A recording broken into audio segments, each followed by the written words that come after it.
নমস্কার, আদাব, আসসালামু আলাইকুম। মেডিবেসিক ইউটিউব চ্যানেল থেকে সবাইকে জানাই স্বাগত। আজকে আমাদের ক্লাসের টপিক বিলিরুবিন মেটাবলিজম। তো what is bilirubin? Bilirubin is the catabolic in product of porphyrin component of him. তো চলো দেখে নেওয়া যাক কিভাবে 4টা ধাপের মাধ্যমে আমরা সহজেই বিলিরুবিন মেটাবলিজমটা করে ফেলতে পারি।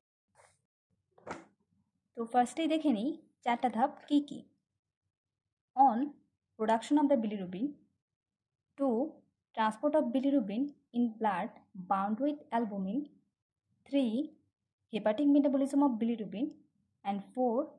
Intestinal metabolism of bilirubin. তো চলো ফার্স্ট পয়েন্ট থেকে আমরা শুরু করি। ফার্স্ট পয়েন্ট কী ছিল? Production of the bilirubin. তো বিলিরুবিন মেইনলি প্রোডাকশন হয় আমাদের লিভার অ্যান্ড স্প্লেনের যে রেটিকুলো এন্ডোথেলিয়াল সেলস আছে এগুলোর মধ্যে। তো ফার্স্টে কী হয়, আমাদের ওল্ড ডিজেনারেটেড ড্যামেজ যে আরবিসিগুলো আছে ওগুলো আমাদের লিভার অ্যান্ড স্প্লিনের যে রেটিকুলো এন্ডোথেলিয়াল সেলস আছে ওগুলো দ্বারা এনগালফটেড হয় এবং সেই আরবিসিগুলো আমাদের হিমোগ্লোবিন রিলিজ করে উইদিন দ্য রেটিকুলো এন্ডোথেলিয়াল সেলসের মধ্যে। দেন হিমোগ্লোবিন থেকে আমাদের গ্লোবিন পার্টটা সেপারেটেড হয়ে যায় এবং হিম রিলিজ করে। এই গ্লোবিন পার্টটা ক্যাটাবলাইজড হয়ে যায় অ্যামিনো অ্যাসিড দ্বারা এবং জয়েন করে অ্যামিনো অ্যাসিড পুলে। সেখানে এটা স্টোরড হয় আর রিইউজড হয়। আর বাকি যে হিম পার্টটা আছে ওখান থেকে আমাদের আয়রন পার্টটা সেপারেটেড হয়ে যায় এবং রিলিজ করে পোরফাইরিন।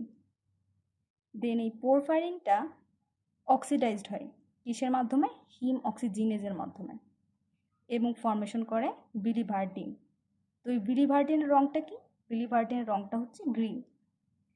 দেন এই বিলিভার্ডিনটা আমাদের রিডিউসড হয় কিসের মাধ্যমে? বিলিভার্ডিন রিডাক্টেজের মাধ্যমে এবং কি ফর্মেশন করে? বিলিরুবিন।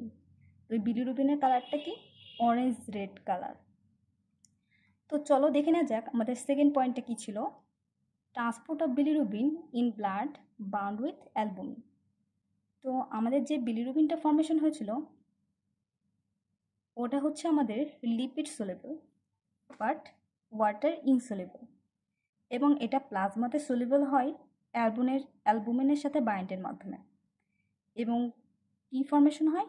Bilirubin albumin complex. তো এগুলোর আরও কিছু নাম আছে যেগুলোকে বলা হয় প্রি হেপাটিক বিলিরুবিন বা আনকনজুগেটেড বিলিরুবিন বা ইনম্যাচিওর বিলিরুবিন বা ইনডিরেক্ট বিলিরুবিন বা ফেরিস বিলিরুবিন। তো চলো দেখে না যাক আমাদের থার্ড পয়েন্ট কী ছিল। Hepatic metabolism of bilirubin. এই আনকনজুগেটেড বিলিরুবিনটা লিভার দ্বারা আপটেক হয় অ্যালবুমিন রিলিজের মাধ্যমে। তো ফার্স্টে কি হয়, এই বিলিরুবিনটা আমাদের লাইগেন্ডিন নামক প্রোটিনের সাথে বাইন্ড করে। এটা আমি এখানে লিখে নাই। তো লাইগেন্ডিন নামক প্রোটিনটা কি ধরনের প্রোটিন? একটা হচ্ছে সাইটোসোলিক প্রোটিন যেটা প্রিভেন্ট করে বিলিরুবিনকে ব্লাডে ইফ্লাক্স হতে এবং কনজুগেশনে সাহায্য করে। দেন এই বিলিরুবিনটা বাইন্ড করে গ্লুকুরোনাইড অ্যাসিডের সাথে এবং ফর্মেশন করে বিলিরুবিন মোনোগ্লুকুরোনাইড এবং বিলিরুবিন ডাইগ্লুকুরোনাইড।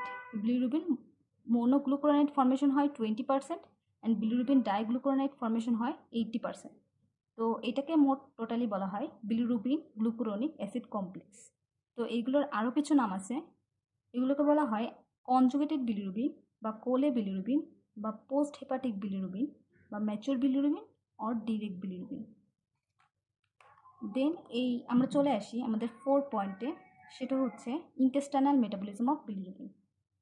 তো এই কনজুগেটেড বিলিরুবিনটা আমাদের অ্যাক্টিভলি এক্সক্রিটেড হয় হেপাটোসাইট থেকে এবং চলে আসে ইন্টেস্টাইনে কিসের মাধ্যমে? বাইল ক্যানালিকুলি অর বাইলের মাধ্যমে এবং এটাতে সাহায্য করে MRP2 অর্থাৎ মাল্টিডাক রেজিস্ট্যান্স অ্যাসোসিয়েটেড প্রোটিন 2 এবং very small amount of the conjugated bilirubin biliary excretion থেকে স্কেপস হয় এবং সেটা পোর্টাল ব্লাডে ফিরে যায়। তো এটাতে সাহায্য করে MRP3। তো এটার ফুল ফর্ম হচ্ছে মাল্টিডাক রেজিস্ট্যান্ট অ্যাসোসিয়েটেড প্রোটিন 3। আর বাকি যে কনজুগেটেড বিলিরুবিনটা আমাদের ইন্টেস্টাইনে আসে ওটা আমাদের ব্যাকটেরিয়াল ডিকনজুগেস এনজাইমের মাধ্যমে ডিকনজুগেশন হয় এবং রিজেনারেশন করে আনকনজুগেটেড বিলিরুবিন। তো এখানে রিজেনারেশন ওয়ার্ডটা কেন আসছে? কারণ আমাদের আনকনজুগেটেড বিলিরুবিন আগে একবার ফর্মেশন হয়েছিল, যার কারণে regeneration of the unconjugated bilirubin. তো আনকনজুগেটেড বিলিরুবিনটা আমাদের ইন্টেস্টাইনাল ব্যাকটেরিয়ার মাধ্যমে রিডিউসড হয় এবং ফর্মেশন করে ইউরোবিলিনোজেন, যেটা হচ্ছে আমাদের কালারলেস। তো এই 100% ইউরোবিলিনোজেন থেকে 10% আমাদের ইন্টেস্টাইন থেকে রিঅ্যাবজর্বড হয়। এই 10%-এর মধ্যে 9% আমাদের পোর্টাল ব্লাডে চলে যায় এবং সেটা আবার বাইলের মাধ্যমে ইন্টেস্টাইনে চলে আসে, রিএক্সক্রিটেড হয়। অ্যান্ড বাকি যে 1% ওটা আমাদের কিডনিতে চলে যায় এবং সেখানে ইউরোবিলিনোজেন থেকে ইউরিনের মাধ্যমে এক্সক্রিটেড হয়। আর যে রয়েছে 90% ইউরোবিলিনোজেন, ওটা আবার রিডিউসড হয় ইন্টেস্টাইনাল ব্যাকটেরিয়ার মাধ্যমে এবং ফর্মেশন করে স্টারকোবিলিনোজেন। তো এটাও কালারলেস। দেন স্টারকোবিলিনোজেন থেকে আমাদের daily 300 milligram per day faecal এক্সক্রিশনের মাধ্যমে রিলিজড হয়। সো এটাই ছিল আমাদের বিলিরুবিন মেটাবলিজম সম্পর্কে একটা শর্ট ডিসক্রিপশন, যেখানে 4টা পয়েন্টের মাধ্যমে বিলিরুবিন মেটাবলিজমের মোটামুটি একটা শর্ট ধারণা পেয়েছি আমরা। সো ভিডিওটা সবার ভালো লেগে থাকলে লাইক অ্যান্ড কমেন্ট করবেন এবং পরবর্তী ভিডিও পেতে সাবস্ক্রাইব বাটনে ক্লিক করে বেসিক ইউটিউব চ্যানেলের পাশে থাকবেন।